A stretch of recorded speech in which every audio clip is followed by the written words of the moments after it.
गुरुर्ब्रह्मा गुरुर्विष्णु गुरुर्देवो महेश्वर गुरुर साक्षात परम ब्रह्म तस्मै श्री गुरुवे नमः। आज हम सब के ज्ञानवर्धन के लिए राष्ट्रीय संत पंडित ज्योति शंकर जी शर्मा पुराणाचार्य साहब छत्रपुरा बूंदी के सानिध्य में कुशा डाब के विषय में जानकारी प्राप्त करेंगे। मैं कृष्ण मुरारी चतुर्वेदी प्रदेश अध्यक्ष ब्राह्मण महासभा राजस्थान आप सबके सम्मुख आचार्य श्री से प्रश्न करूंगा जो हमारे मन में जिज्ञासा रहती है उनके बारे में, और गुरुदेव उन जिज्ञासाओं को शांत करने का और उनका जवाब देने का प्रयास करेंगे और हम सबको उससे बहुत ज्ञानार्जन मिलेगा। आज का विषय गुरुदेव जो है वो ये है कि कुशा डाब, इसका हमारे सनातन संस्कृति में, सामाजिक जीवन में, धार्मिक जीवन में क्या महत्व है और क्या इसकी उपयोगिता है। आपका चतुर्वेदी जी का बहुत ही अच्छा प्रश्न है। सनातन संस्कृति में कुशा के बिना कोई कार्य होते ही नहीं है। चाहे हम स्नान करें तो 10 विधि स्नान में कुशा की आवश्यकता होती है। हम तर्पण करें तो तर्पण में भी कुशा की आवश्यकता होती है। चाहे ऋषि तर्पण हो, देव तर्पण हो, पितर तर्पण हो, कुशा की आवश्यकता होती है। चाहे हम हवन करें, हवन में भी कुशा की पवित्री बना करके और पहनाई जाती है, तब हवन होता है। और जो कुंड होता है हवन का, उसके भी कुशा की मेखला बना करके उसको पहनाई जाती है, तब जाकर के हवन उसका पूर्ण माना जाता है। तो डाब, कुशा या जिसको अनेक नामों से जाना जाता है, वो भारतीय संस्कृति में बहुत ही आवश्यक है। आसन कुशा का हो तो जो हम तप अर्जन करते हैं वो धरती में समाविष्ट हो जाता है। जैसे कोई देवता की साधना कर रहे हैं तो कुशा का डाब का आसन होगा, ऊनी का आसन होगा या मृग चर्म का आसन होगा, तो आपका तेज आपके अंदर समाविष्ट होगा।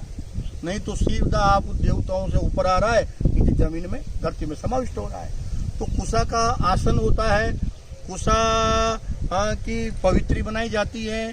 कुशा तो यज्ञ से लेकर के शमशान तक कुशा का उपयोग है। अगर वहाँ भी हम संस्कार करेंगे देखे तो वहाँ भी कुशा के 5 पुतले, कोई पंचक में शांति हुई तो 4 पुतले कुशा के ही बनाए जाते हैं।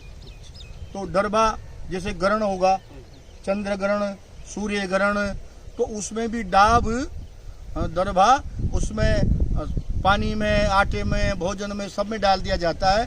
तो उसका जो दुष्प्रभाव है, जो जहरीली गैसें आती है उस समय, ग्रहण के समय वो उसको प्रभावित नहीं करती। अच्छा। तो डाब का तो बहुत ही जीवन में क्षमता होती है जिससे उसमें ऐसी ऊर्जा है और इसमें सब देवों का वास पाना है। ये बहुत पवित्र है। ब्रह्मा विष्णु महेश का निवास इसमें माना गया है, सब देवताओं का निवास इसमें माना गया है। तो ये बहुत पवित्र है। ऐसा कहा है कि जहाँ डाब उगती है, दरबार कुशा जहाँ उगती है, जहाँ काला हिरण हो, जहाँ भगवान का मंदिर हो, जहाँ सत्संग होता हो, जहाँ यज्ञ होता हो, जहाँ देव वृक्ष उगते हों, वो धरती बहुत ही पवित्र होती है। तो कुशा जहाँ उगती है वो धरती भी पवित्र मानी गई है, ऐसा विधान शास्त्रों में है। तो आपका जो विषय था कि कुशा का प्रयोग हमारे जीवन में क्या है, वो आपको वर्णन किया गया। तो कुशा और डाब और दुर्बा ये तीनों अलग अलग चीजें या एक ही? नहीं, कुशा, दरबा, डाब ये सब एक ही। कहीं पे उसको कुशा बोलते हैं, कहीं पे डाब बोलते हैं, कहीं दरबा बोलते हैं, अलग अलग नाम बोलते हैं, लेकिन है वो एक ही विषय है। तो ये मैं जानता समझता हूँ आपको पूरी जानकारी इसकी मिल गई होगी। और भी कोई तो इसका संचय करने का क्या तरीका है, या कोई निश्चित समय पे इसको संचय किया जाता है, या निश्चित समय निश्चित तिथि के दिन इसको संचय किया जाता है, या इसको कभी भी संचय कर सकते हैं या कभी भी रख सकते हैं? देखो, इसके 3 विधान हैं। जैसे किसी को आज डाब की जरूरत है, घर पे नहीं है, तो कुशा को वो संचय करके ले गया, उस दिन उसने उसका प्रयोग कर लिया, श्राद्ध में, तर्पण में, पवित्री में, लेकिन वो केवल 1 दिन ही काम में आ सकती है। अच्छा। उस दिन ले गए, उस दिन उसका उपयोग हो गया और वो निर्माल्य हो गई, समाप्त हो गया। एक दूसरा होता है, जैसे आपने किसी भी अमावस्या के दिन उसको उखाड़ लिया, यानी कि संचय कर लिया, तो वो कुसा 1 महीने तक आप उसको यूज ले सकते हो, काम में ले सकते हो, किसी भी अमावस्या को। और एक होती है भाद्रपद कृष्ण पक्ष अमावस्या। अच्छा, भाद्र हाँ। जो श्रावण मास के बाद में जो पहला जिसको पखवाड़ा आता गुजरात में श्रावण का भी महीना मानते है, हैं। वहाँ 1.5 महीने का हाँ, श्रावण कहते वहाँ हैं। वो नहीं होता 1 महीने का ही, लेकिन 15 दिन बाद होता है शुरू। वहाँ 15 दिन बाद हाँ, होता है। तो और हमारे यहाँ राजस्थान में अन्य सब जगह जो है इसको भाद्रपद बोलते हैं। तो भाद्रपद की जो अमावस्या होती है उसको कुसा मोचनी भी बोला जाता है, कुशाग्नि भी बोला जाता है। तो इस दिन कुशा का संचय किया जाता है। तो कुशा के संचय के भी कुछ नियम होते हैं। जैसे आप कुशा संचय करेंगे तो इसका मंत्र ओम फट, ये मंत्र बोल करके इसको उखाड़ें, या पूर्व में उसका मुंह हो, या ऐसी लोकेशन नहीं है तो उत्तर में मुख हो, जो संचय करता हाँ है उसका, संचयकर्ता का। अच्छा। और इस तरह से इसको उखाड़ना चाहिए, संचय करना चाहिए। और उखाड़ने में भी इसको, जैसे ये दाब है तो इसको आप ऐसे पकड़ के नहीं उखाड़ सकते, ये गलत है। अच्छा, इसका जो नियम है ना यूं, तो इसको कैसे उखाड़ेंगे, संचय करेंगे यूं होगी। अच्छा, इसको अच्छी तरह से जूम करके दिखाओ, ये इस तरह से उखाड़ी जाएगी, ऐसे नहीं, ये गलत है, ये सही तरीका है। तो आज के दिन संपूर्ण भारतवर्ष में विद्वान लोग कुशा मोचनी अमावस्या के दिन सब आज के दिन जाते हैं। आज योग भी है कि आज वो पर्व है अमावस्या का, आज हम यहाँ खड़े हैं। तो पूरे भारत में परंपरा चलती, विद्वान लोग जाते हैं, अपने शिष्यों को भी ले जाते हैं। इसलिए एक नाम इसका कुशाग्र बुद्धि भी है। क्योंकि बच्चों का एडमिशन होता था पहले रक्षाबंधन के दिन, उसके बाद 15 दिन के बाद उनकी परीक्षा होती थी कि कौन ज्यादा बुद्धि वाला है।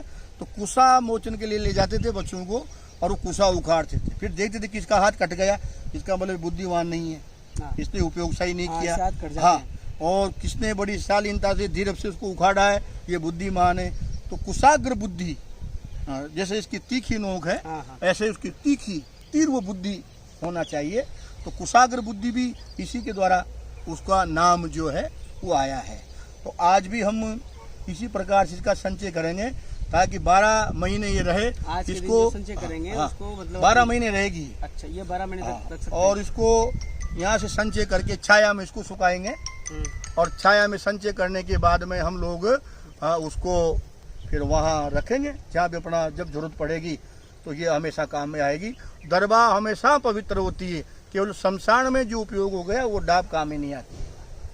बाकी हर कार्य में शमशान की अग्नि और डाब वो अपवित्र हो जाती है, और तुलसी, बाकी और तुलसी, अग्नि और डाब सर्वत्र पवित्र रहती है। तो इतनी पवित्र है ये, इसलिए इसका जरूरी है। आप संध्या भी करोगे गायत्री की जाप, जिसकी पवित्री पढ़नी पड़ेगी आपको संध्या वंदन में। उसके बिना अगर करते हैं तो वो गीत में भजन में गाते हैं ना कि पवित्री बिना संध्या, उसका क्या महत्व है। तो इसलिए आज हम आपके सामने इसको संचय कर रहे हैं। तो उखाड़िए, आपको बताई दिया हमने नियम, ओम मंत्र बोल के ओम फट, और इसको उखाड़िए आगे से। देखिए इस तरह से हमारे चतुर्वेदी जी उखाड़ रहे हैं, और मैं जड़ों सहित इसको संचय किया जाता है, काटा नहीं जाता है इसको। हाँ, ये इसकी जड़ें निकल गई है आराम से। ओम फट मंत्र बोलो इसका। हाँ, ओम फट, हाँ ऐसे सबको उखाड़ो इनको। ये मैं भी उखाड़ लेता हूँ थोड़ी सी, ये इस तरह से आ गई है। इनको हम वहाँ छाया में इसको सुखाएंगे, और फिर इसका जो ये इसकी मूल साथ में आनी चाहिए, जड़ जिसको ये आप जड़ें इसकी देख रहे हैं, ये इस तरह से संचय किया जाता है। ऐसा नहीं कि दंतली लिए और उसको कर लिया है। तो और भी करिए संचय थोड़ा, ये सब ले लो। तो ये था आज हमारा, हाँ हो गया, ठीक है फिर आ गया। तो सभी सनातन धर्म प्रेमियों को आज हमारा ये दिखाने का एक अभिप्राय था कि सनातन संस्कृति जीवित रहे, और हमारी जो पीढ़ी संस्कारों को भूल रही है उनको ज्ञान अर्जन हो। आज कुशा मोचनी अमावस्या के अवसर पर राष्ट्रीय संत श्री ज्योति शंकर जी शर्मा पुराणाचार्य के सानिध्य में हमने जो मार्गदर्शन प्राप्त किया, आशा करता हूँ आप सब लोग भी इस ज्ञान का उपयोग अपने दैनिक जीवन में करेंगे।